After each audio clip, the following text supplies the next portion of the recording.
I was a retard, politically incorrect word, plugged my phone in, but not the charger, so it died halfway through the session. I'm not sure what it caught of our deadlift session. I've had a huge break. I went away, I'm back again. Corey kept training, and I think that's the only thing that separated us on the platform in regards to the straight 6 at that 210 was the fact that I had a huge break.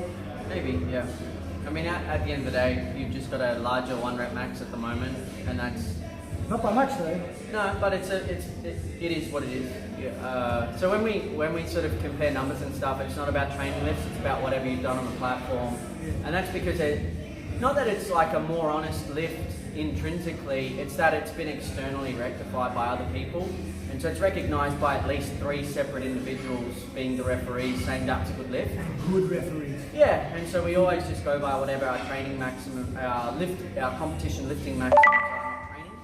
And so today, top sets for all 3 of us, Luca being here in the back.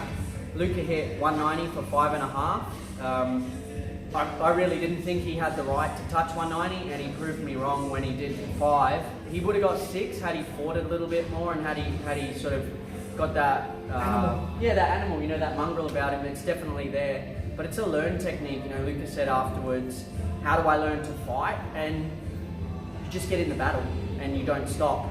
You know, so it's one of those things that you learn to push that little bit further every single time, and then you sort of reflect back in 6 to 12 months, and where you might have stopped here originally, you've already stopped, you know, so much further down that pain threshold. So I ended up hitting 210 for 5, then did like a rest pause and did another one, and Nathan hit a straight 6. So, and they were different reps as well. Corey's reps were, on reflection, were a lot more controlled than mine. I sort of just went at it. I wanted to get it and I wanted to take it, so I went a bit. And that being said, man, you probably could have gone 8 or more with that sort of technique anyway. I think so, yeah. So I mean, there's still plenty left in the tank, and sometimes we've spoken about it in the past. Sometimes raising intensity is not about increasing sets and reps. Sometimes it's time under tension. It's neuromuscular control. Yeah. So how much you're actually working.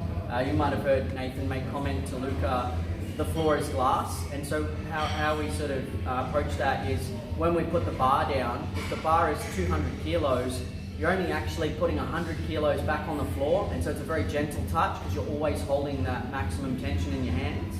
And so, you know, some of the verbal cues for that is like, you know, pretend to be a ninja, or the floor is glass. Save the windows. Yeah, the windows, things like that. So it's a good verbal cue to help remain tightness.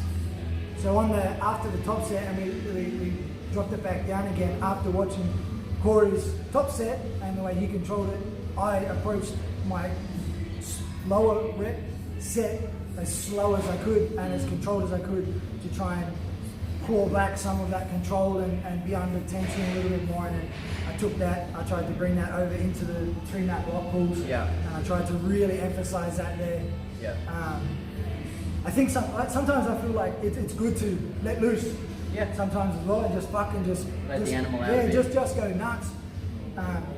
That being said, I really enjoy that too. If you do it every single session, you wind up like overusing your adrenaline dumps, and then when it comes time to needing something like that in competition, it's like a normal. Sort of you flatline. Yeah. You can't actually get that little extra. So. And I think it becomes your norm. Yeah. And then you've got to go beyond that to fucking get there it's again. Like consistently hitting the NOS button without actually hitting a top speed and then hitting that extra. So that's a good point to make. Yeah. Next week will be our last week on the stiff bar, and so it's fairly anecdotal what the stiff bar carries over to in a deadlift bar. If you're not aware of it, the stiff bar actually has like a higher tensile strength, and so it doesn't flex at all. So when you're picking the weight up, rather than the inertia breaking through the bar bending and then the weight coming off incrementally, it's 0 to whatever's on the bar. So in our case, 0 to 210. Which what that might mean, I've heard a few people bandy around sort of 20, 30, 40 kilos difference. I really hope it does. I really am very excited. I genuinely am to feel the change. Yeah. I feel like that engagement that I've been really trying to give on that stiff bar. I don't know how you've been feeling about you. I gotta say, I feel a lot different with the stiff bar from with the bars that bend. The tensile is just, you know, I feel more activation through my hamstrings, my glutes. Yeah. Right, and I feel so much tighter when coming through the midsection because I've got to hold that weight so much more. Yeah. And putting that time under tension. It's way less forgiving, so it's very difficult for you to get away with making mistakes. Yeah. So you guys might be wondering what this belt's all about. Apparently, you know, I'm the champ, so whatever that means, but Oh, fuck off! He knows exactly what it means. Nathan keeps beating me, but apparently I get the belt, so you know, that's controversy WWE for you. It's even got the 5 a.m. look, the hustle, loyalty, respect, mate. With that said, guys, we'll see you next week. Have a good weekend. See you guys. Oh, how do I stop it? There we go.